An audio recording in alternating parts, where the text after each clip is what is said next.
Hey, welcome to another comic review. I think that's what we're going to start calling this, another comic review with Jesse and TFG1 Mike from geekcastradio.com.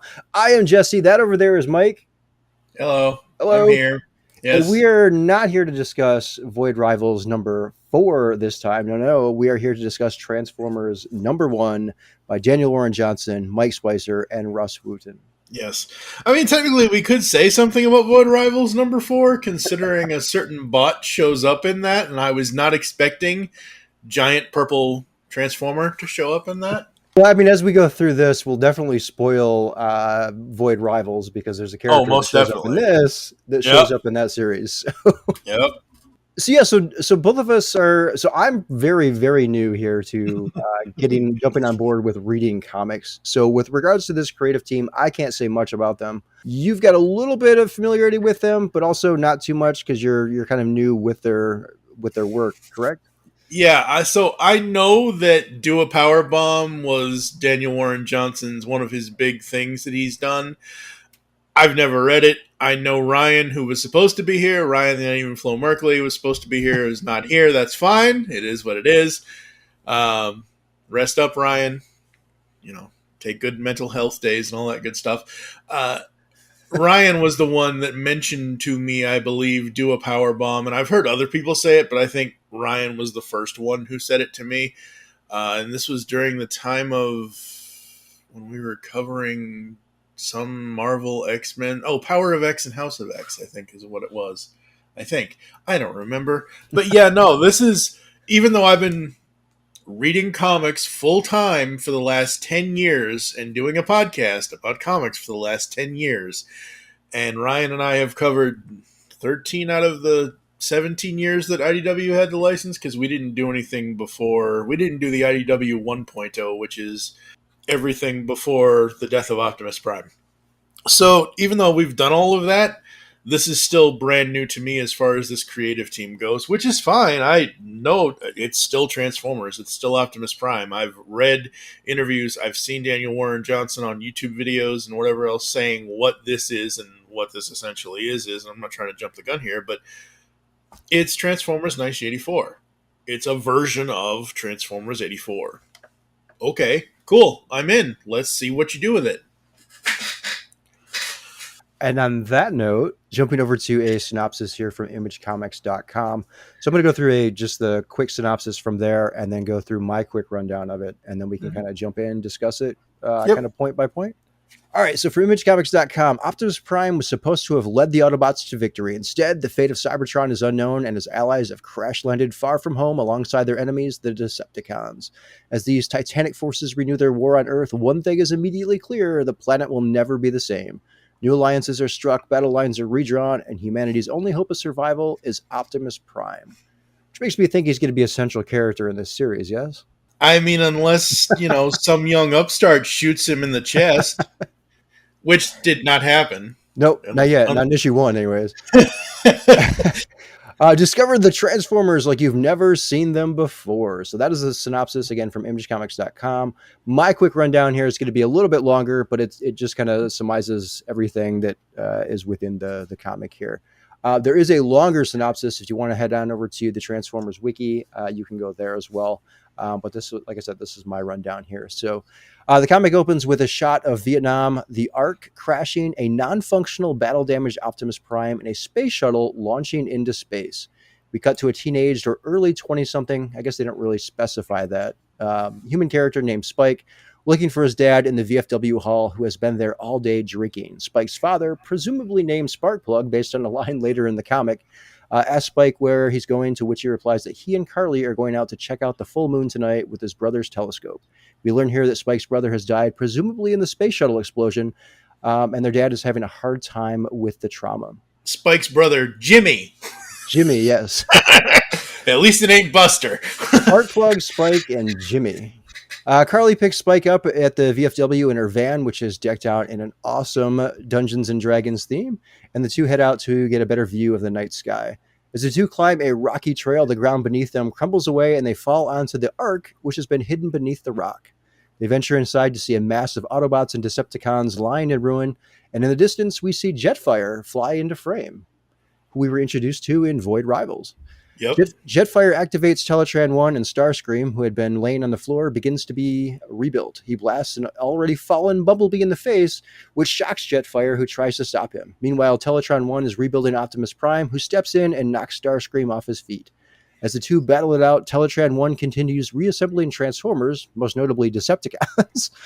Feeling outnumbered by the rising number of Decepticons, the Autobots load up the remaining inactive Autobots into Prime's trailer as Prime blasts Teletran 1 to stop the resurrection of more Transformers.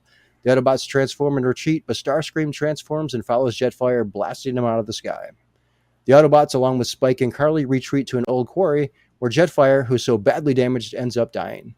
The Decepticons still hanging out in the Ark are low on Energon, with the only one still having enough energy to find more being Starscream.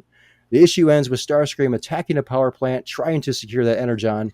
And this happens to be the same one where Spike's father is working.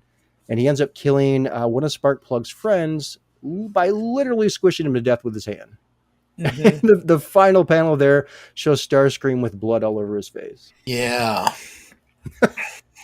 So that was a little violent. Wow.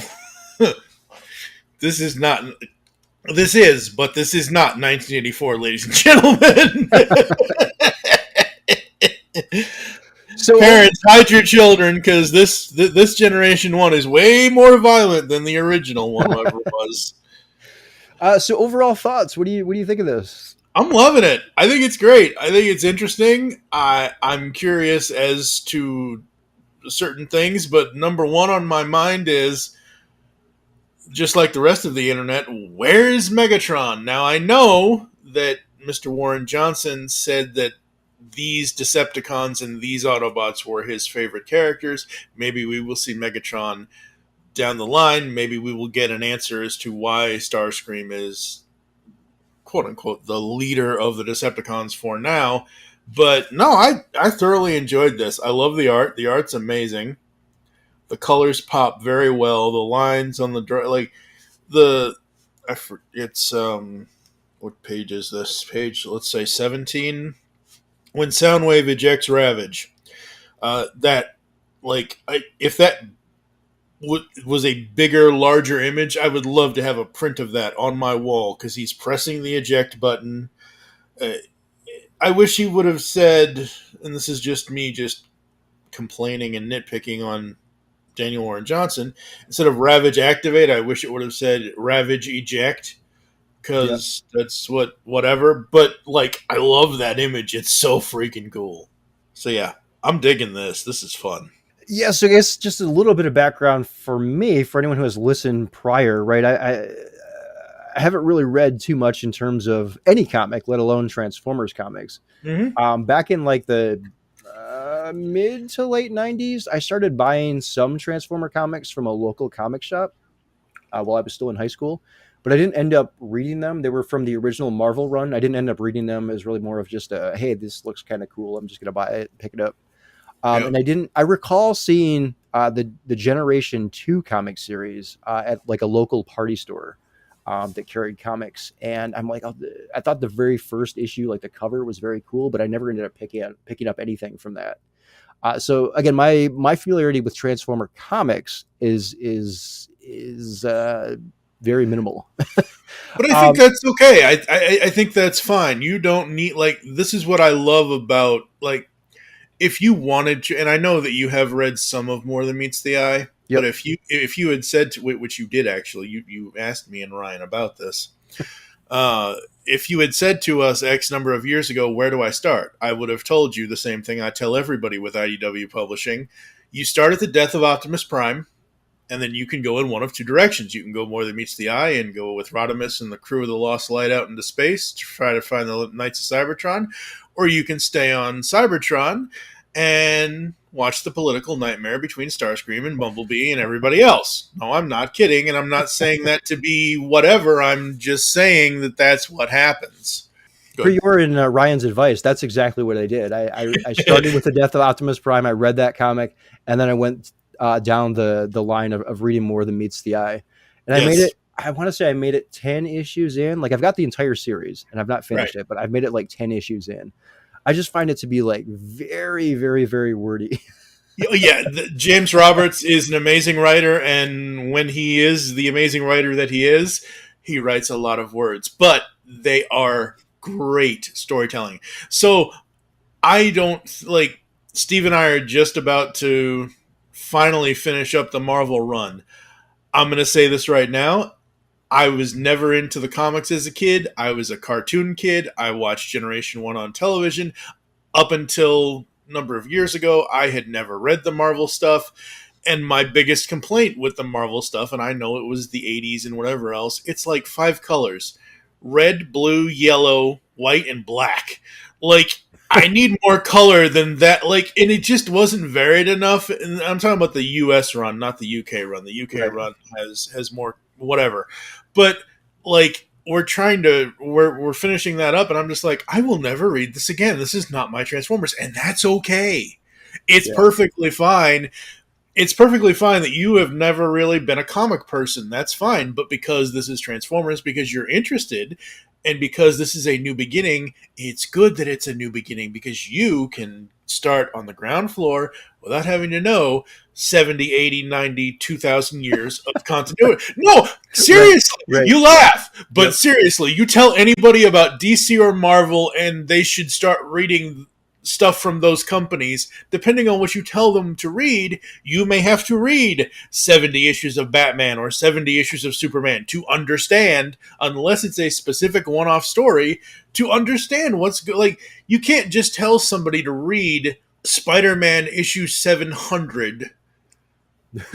No, I'm Right. serious. Like, Right. Spider-Man issue 700, you cannot tell somebody to read that without at least having them read issues 690 through 699. Simply because that's a story arc within, like, you don't need to read the other 600 issues, but to get that specific, it was the Spider Island story. It's a whole thing with comics, and I understand why it is a whole thing with comics, but that's why new comics come around, and that's why with this, I think it's perfect for you Yep. because you can come in on the ground floor. You can either like it, not like it. You can like it and dislike it. Like, there are certain things that you may not like in one issue or another. I doubt that Mr. Warren Johnson is going to do anything because he's a huge fan just like we are. I doubt he's going to do anything to really piss anybody off to make people not buy the book. And you have this later in your little outline here, but number one has got like 2 or 3 reprintings already. Like, Right. I think we are on like the 3rd or 4th reprinting coming up. I know it's already got the 2nd printing, but yeah, no. So that's good. You always start at the beginning and try to make your way to the end. Yeah, so I guess with that in mind of my background with regards to reading Transformers, I really enjoy, or not reading Transformers, I really enjoyed reading this first issue. Mm-hmm. It's there are a lot of words on pages in some pages, Right. but I feel like it's enough. It's not too much, Mm-hmm. right? Whereas I feel as I was reading more of the meets, yeah, it's like, oh man, I'm like just dragging getting through this page. Mm-hmm. But no, I think the writing that's here, for me, again, as a first issue coming into this, I think it's really good. I don't have much to compare it against, other than, like I said, the more the Michiai stuff that I've read. But I think the writing of this here is good. It's not overly long, but what we have here is good enough for me. And then I'm a big fan of the art. I've Yeah. I've read some forum postings on TFW, for example, and one person specifically called out the art, and they didn't like it. They said it resembled like chicken scratch, and I'm like, I'm looking through this. I'm like, I don't know where that comes into play, but I personally, I really enjoy the art. It feels very much like those Sunbow designs.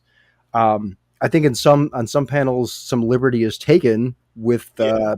some limbs and things being a little wonky, but overall, they resemble the characters I grew up watching on TV, design wise, and I'm able to just easily jump into it. Oh, most definitely. Like, that's the thing with him. Again, I've watched several of Daniel Warren Johnson's videos on YouTube and things like that to get his background. Since I don't know the person, I've never read the stuff he's done before this, and that's what he said. He says in like several different clips or whatever. He says, "I've been drawing Optimus Prime since 1980 something, whatever, since he was a kid." So, I get it. Like, he grew up with the cartoon just like we grew up with the cartoon. So yeah, they are very much, this is very much Generation 1 cartoon, except in comic form as far as the art goes. Now, as far as the story goes, is the general gist of Generation 1 is here. Like you already said, they crash land, or they whatever, the Ark is there, the Autobots, Decepticons, Teletran 1, all of that, standard stuff is there. And who knows where it's going to go from here, because as we said, there is no Megatron. It's Starscream, Soundwave, and other Decepticons. So, Yeah, I think so. So starting right off, right, the kind of the way the story starts when we're introduced to the Transformers here on the Ark, it mhm. feels very much like, oh, so we're gonna. It's kind of just a very similar telling of what the cartoon was, and then it quickly kind of circumvents that and is like, well, okay, we don't know what direction we're going. Yeah, no. Once Starscream becomes awake and shoots Bumblebee in the face, because but again, he's playing with things we've known about for 40. Oh God, next year's 40 years. For 40 years, Yep. Starscream and Jetfire were friends on Cybertron, and then they weren't because of programming or whatever else. Here, Jetfire, my old friend. Oh, you chose the wrong Starscream. What are you doing? Don't do the all this, all that. And Jetfire realized, of course, spoilers. Jetfire dies. Um, but he's too darn big to be crawling around the Ark anyway. Uh, so, but yeah, I mean, it's familiar things, but it's also new things. Like, I didn't really put together the time at the time when I first read this, when the opening panels, like, until you said it was Vietnam, I didn't put. I honestly, I thought it was the Iraqi War. I don't know why I thought that. No, but like, and I get it, because it's supposed to be. It's eventually it's supposed to be 1984. I get it. I should have realized. Oh right, Vietnam. But I didn't really get that. I got that Sparkplug was or is or whatever, a soldier. I understood that part, but I didn't get the actual timing of it, because I just assume, as soon as I see the Ark, as soon as I see Carly and Spike in the, where are we? You're in the Ark's engine. You better get out of there before the ship turns on and blows you away. Yeah, I guess going back to that first panel where it shows, the helicopters flying in, we see Mm-hmm. the Ark crashing. We see presumably it's Sparkplug who's holding his dead friend's head there in Yeah, Vietnam. And then we see a space shuttle take off, or I guess what is supposed to be a space shuttle. It's a little bit different than the yeah. NASA space shuttle in terms of design, but um, so yeah, my assumption is this is taking place in the 80s. I'm just looking at like the Vietnam kind of start and end date. Started in 55, ended in 75. 70, yeah, 75. So, yeah, So that would mean that Spike would had to have been born in the 70s, early 70s, in order to be I guess he's going off to college yeah. in what we're seeing now. So either early 70s and we're like here in the later 80s, or he was born sometime in the 60s. Yeah, for him to be anywhere close to college age, and if this is somewhere between 75 and 80, he would have had to have been born somewhere 68, 69, like somewhere in there. Yeah. Yep. Because, yeah, Spike and Carly look very much like people who just graduated high school. Yep. And he mentions, or I guess she mentions, him going to or being accepted to Berkeley, Yeah, and asked that's him right. Yeah. if If he he had took, mentioned that to his dad yet or not. nope, not yet. Yeah. So what are your thoughts on the Autobots and the Decepticons that we get here within the comic? I think it's cool and refreshing. We get. I'm just looking at the who we're going to get in the. Click the thing there. So for the Autobots, we have Prime, Wheeljack, RC, Cliffjumper, and Ratchet. For the Decepticons, we have Starscream, Skywarp, Soundwave, Laserbeak, and Rumble, based on the two covers of each of the teams from this issue. I think it's a nice small cast. I think introducing, like, we haven't really seen her yet in this issue. I don't think we see her at all in this issue yet, but having RC before what we as Transformers fans generally know when she comes into the play of Transformers, I think that's going to be interesting. Wheeljack and Ratchet, hey, as long as they introduce the Dinobots at some point, fine. I think the Decepticon roster is more interesting because you have Starscream and Skywarp, two of the three main Seekers. You don't have all three of them, which is interesting. Yeah, and for me, as I'm reading this, each one of the characters are speaking. I'm like trying to, I like have the G1 cartoon voice in my head for them, and it's Mm-hmm. like, oh man, I'm trying to think of like what Thundercracker thing or what Skywarp sounds like because I got like Thundercracker like burned in my memory, Starscream burned in my memory, but then I'm thinking, wow, what does Skywarp sound like? I can't come up with it. Skywarp, if I remember correctly, oh man, I just had it. I Yeah, I mean had. he's sort of high. It's sort of got a little bit of a high pitch to it. I feel Yep. like he's like a level below what Starscream is because Starscream's like got this whiny type voice, screechy Right. type voice, which obviously fits the character and his name. But it's like a one step kind of below that without the screech to it. Because all I can hear in my head is, "Oh, Starscream, you and Megatron look real geeky right now." But that's a Thundercracker line. Right. I'm just trying to remember And Star. he's got a bit more of a deeper, gruffer voice. Yeah. Uh, I'm just trying to remember who voiced him, and I don't remember. I'm looking it up right now as we talk here. Skywarp Generation One cartoon. Come on, come on, yes. Lovely podcasting with you folks. Uh, why didn't it give me the? I don't remember. Uh, I remember his voice. I just don't remember what it sounds like. If that makes any sense. Like if I heard his voice right now, I could, that. Yep, that's Skywarp. Frank Welker. Oh, it was from. Okay, well that makes sense because now I remember it more. Oh, that okay. So from I remember it now that you say that, and now I see a quote here on the wiki. Skywarp announces his superiority to Chip Chase and roll for it. You little fool! You're no match for Skywarp. That's not exactly what the voice sounds like, but I know what it sounds like now. Okay, Okay. Yeah, I had to go to a YouTube video to watch it. I'm like, oh yeah, that's what it sounds like. So just so I could get it in my head. But yeah, yeah, so overall, in terms of the cast of characters we get here, the Autobots and Decepticons for this issue, I was very happy with. I think, like you said, it's kind of a breath of fresh air of not having sort of a Megatron here. yep. There is a panel where Starscream. I'm trying to find it here. It's towards the end. He mentions to I think it's to Soundwave. He says, "Do not say his name," referring Yeah, to Megatron. yep. So it's like, okay, the question is out there is like, yeah, no, where is Megatron? What happened to him? How come we don't see him at all? The only other major, I guess you could say, a gripe. I really, in the long run, I don't care. But when they're trying to get away from the Decepticons in the Ark, and Optimus is in robot mode, but then all of a sudden the mysterious time warp trailer shows up. Trailer, can you load up our warriors in there? Like, really, seriously, all these unless they're all micro machine throttle bots. Ratchet's pretty big.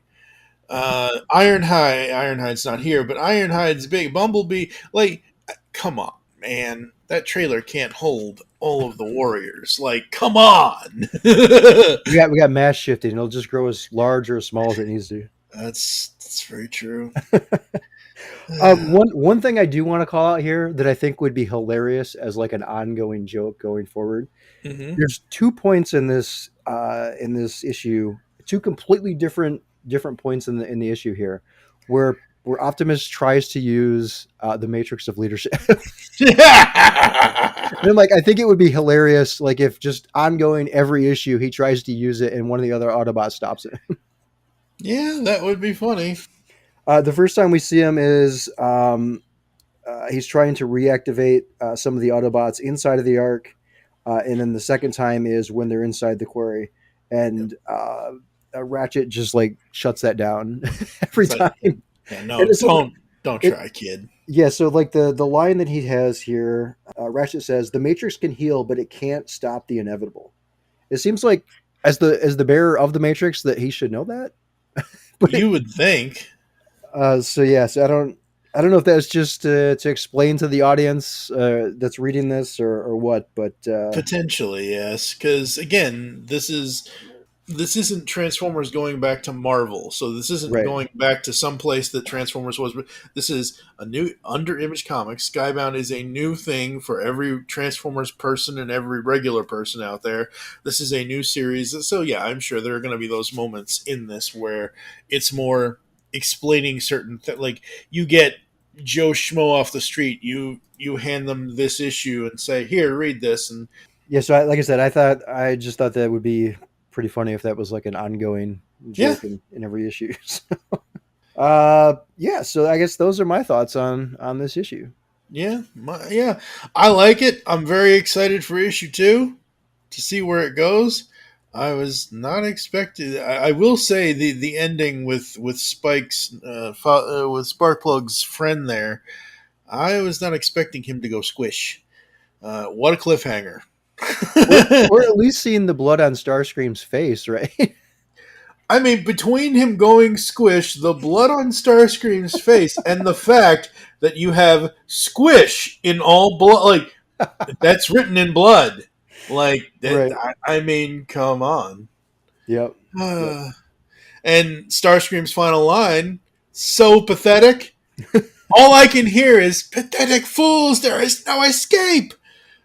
That's Yep. all I can hear in my head. Yep. So issue 2 comes out November 8th. Looking forward to that. Yep. I wish it was sooner, but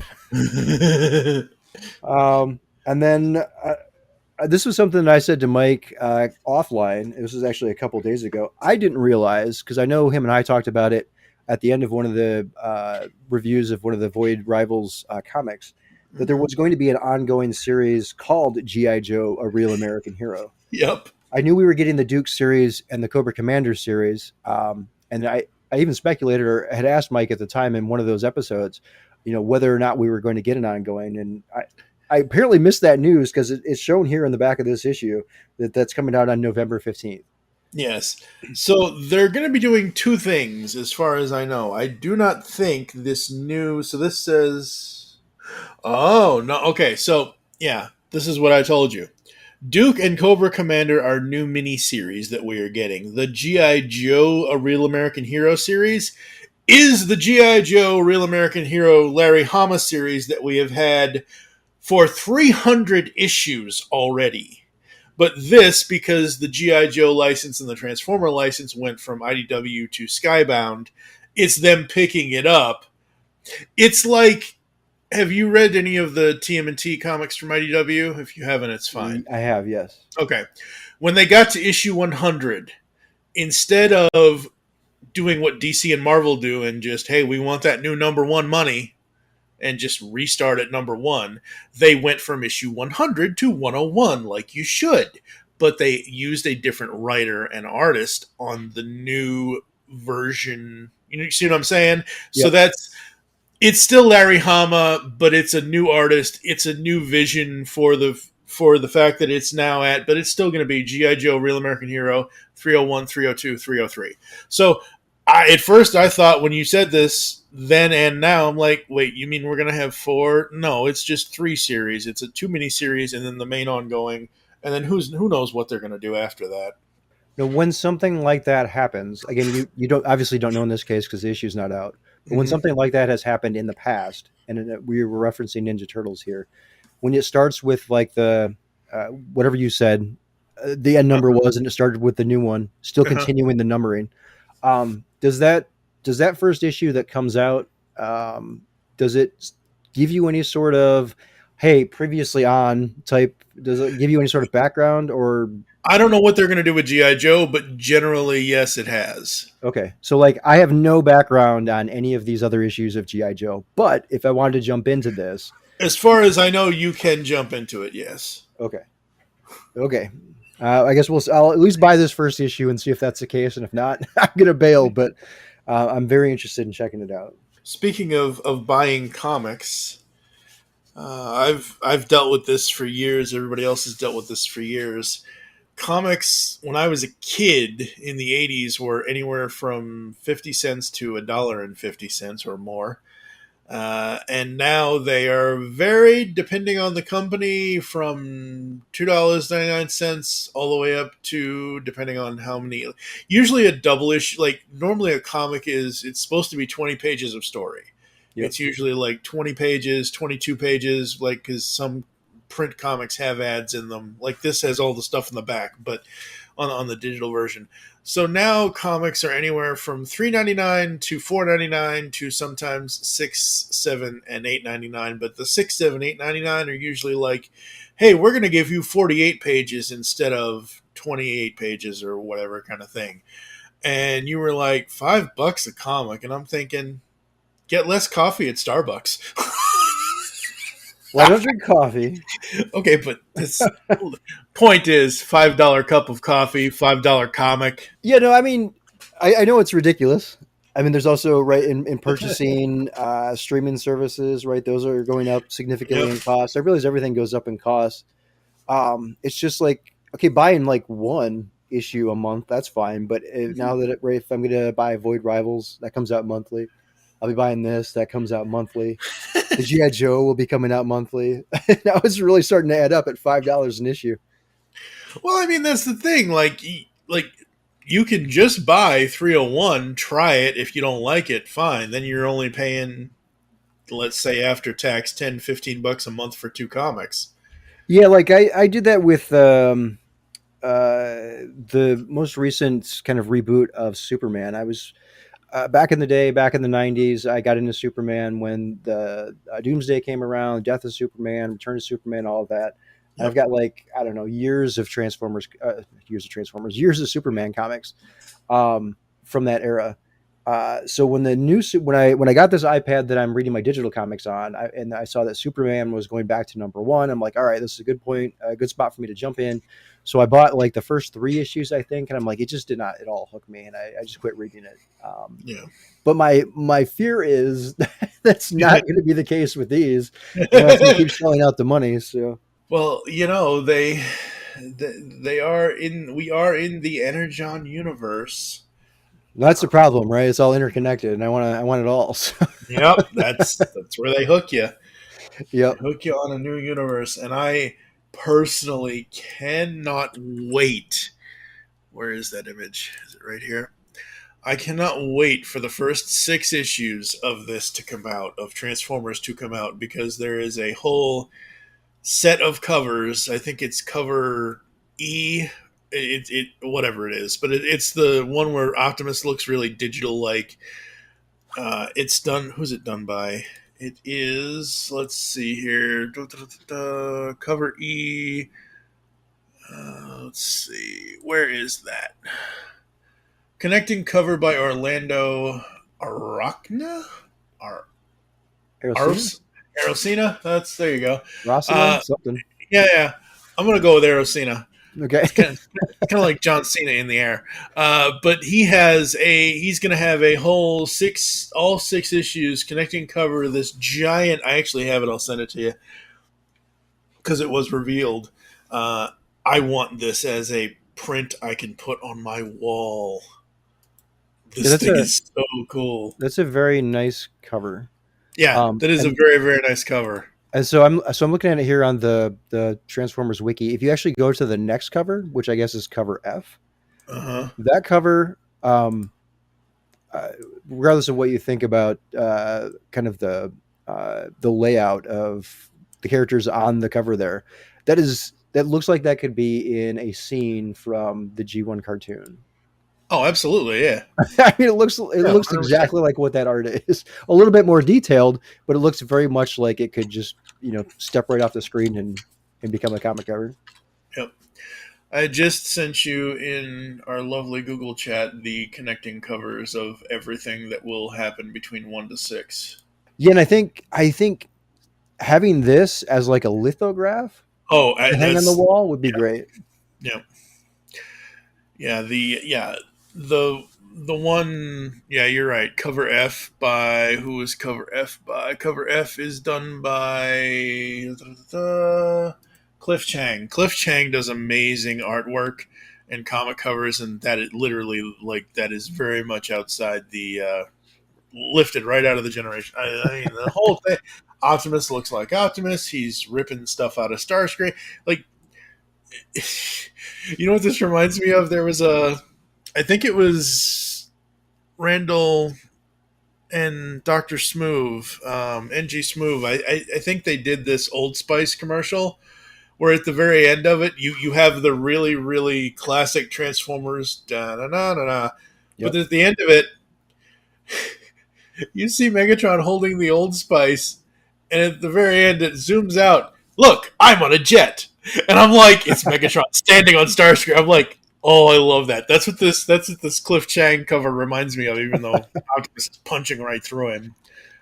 But yeah, those 6 covers, Skybound, Mr. Kirkman, everybody, please give us a lithograph of those 6 covers. It doesn't even have to have the Transformers title. Like, that's my only problem with that one image, is that somebody connected them already, Yep. and they have the text on every, like, I need the text gone, and I'm sure I could do it in Google Magic Eraser or whatever, but like, I want an official reveal of this without the traditional comic cover text on it, because that's going to be, I will put that on my wall immediately. Whatever I have to pay to have that, I will pay. Like, serious, want that cover or covers, set of connecting covers. Yeah. Okay. I'll work on that in Photoshop and see if I can get that to you. So on that note, I believe this first issue is sold out at the distributor level. I've not seen any reporting that it's just sold out at the comic shops themselves. Have you seen that? No, I have not. To be honest, I haven't really looked into that. But Okay, I because I know mean, like when Void Rivals, first debuted, it was like almost immediate, and those I saw news stories about that kind of everywhere, and I'm not seeing that here with this first issue of Transformers. yeah, I'm just doing a quick Google search. Da-da-da-da. Nope, I don't see. Well, it did say it sold out before its drop date, so there is several. Yeah, because it wouldn't be getting a second printing if it didn't sell out. So it must have sold out. Well, like I said, This it did at the distributor level, but I don't right know. I guess I don't know what that means overall. has already sold out, but fear not, it's sold out at the distributor level, meaning still get a copy at local store. If you're, yeah, this is gonna shoot. Yeah, this is definitely gonna shoot off the shelves quicker than anything else. But yeah, who knows? I don't know.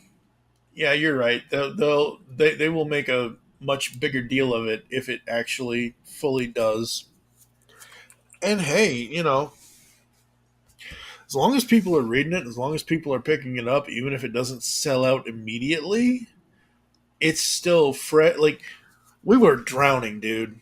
Like, I know you're not. No, seriously, like, IDW lost the license. And from the time IDW lost the license to the time that Hasbro finally announced who the new license holder was going to be, like, like just sitting here twitching, going through convulsions of not having Transformers comics, of having the IDW stuff end, and not knowing. Like, they put out, and I say they, I mean TFW 2005, Hasbro, I will also say Hasbro as they.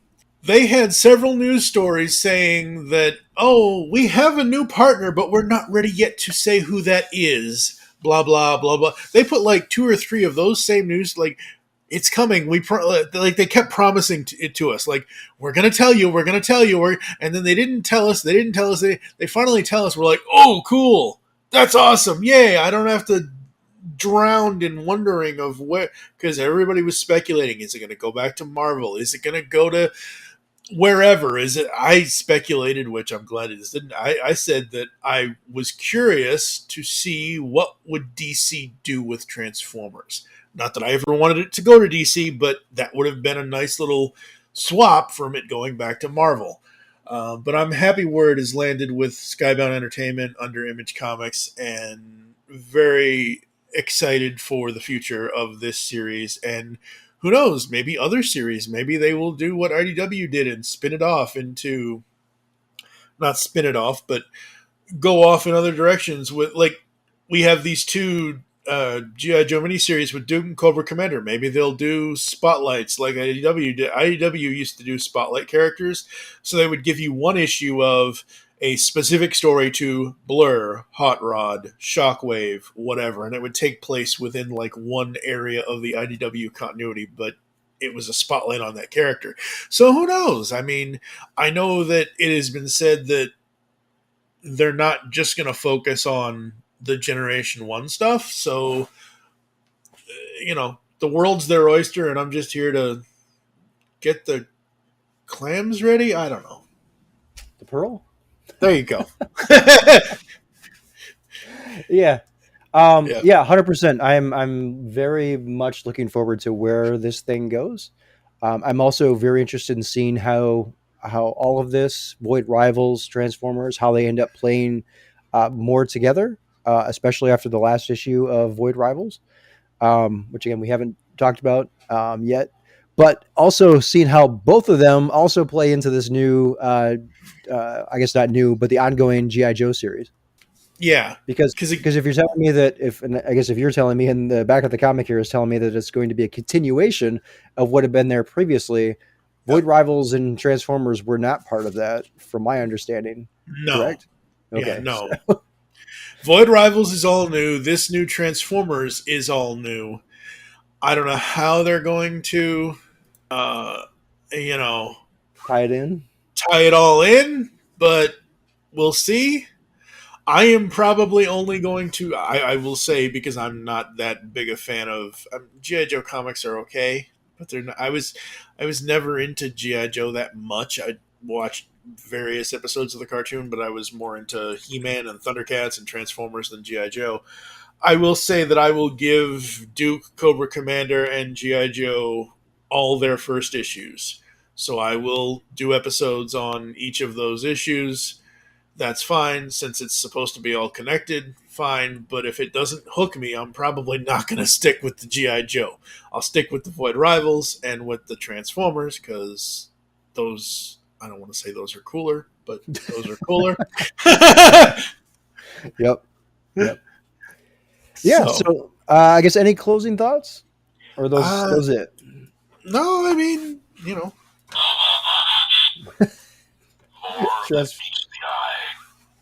Transforming roll out. All right, so roll out. All right, so plugs. What do you got to plug? Geekcastradio.com. We are still working on our top 100 toys countdown. It will be coming soon. I don't know when. I do know all the lists are in. I do know Optimus Solo is calculating all the lists, and all the lists I think have been calculated. He's just adding a bunch of other trivia stuff to the thing, so we'll be doing that soon over on Geekcast Radio and Toycast. The pull bag is in limbo. We'll do that at some point. My buddy Dave Draper and I are talking Star Wars on Studio 2009. Steve Megatron and I also on Studio 2009. We are going to be celebrating the 30th anniversary of Robin Hood Men in Tights and Batman Mask of the Phantasm, which on 4K is amazing. Is it? Yes, go to Amazon right now, buy the 4K edition of Batman Mask of the Phantasm. You won't regret it. I've never seen that movie. Go to Amazon. I'll get you the freaking link because I just bought the damn thing. If you've never seen it, have you seen other episodes of Batman the Animated Series? Yes. Yep. Okay, so basically, this is the origin of. This is how he became Batman, essentially. Okay. The episode that always sticks out to me. I know we're off the chain here now. The one that always sticks out to me is the Clayface episode, like the introduction to Clayface, because it just seems so sad. Yeah, well, it is sad. I mean, it's very sad. Yeah, that one's like that, and when what's her name from Darkwing Duck? Goslin. Yeah, when Goslin turns into the goo. It's like almost like the very same thing, and it's just like it's sad. Yep. So yeah, those are for whatever reason just internally burned in my brain. So. Yep. All right, so you can follow me on YouTube. I'm at youtube.com/matrix_prime. You can also follow me on Blue Sky. I'm at Jesse, Jesse, early, EARLEY.BSKY.social. Mike is also on there, so if you want to find him on there, he's there as well. All right, so I think that's it. This is going to be me signing off. Me too. See you later, folks.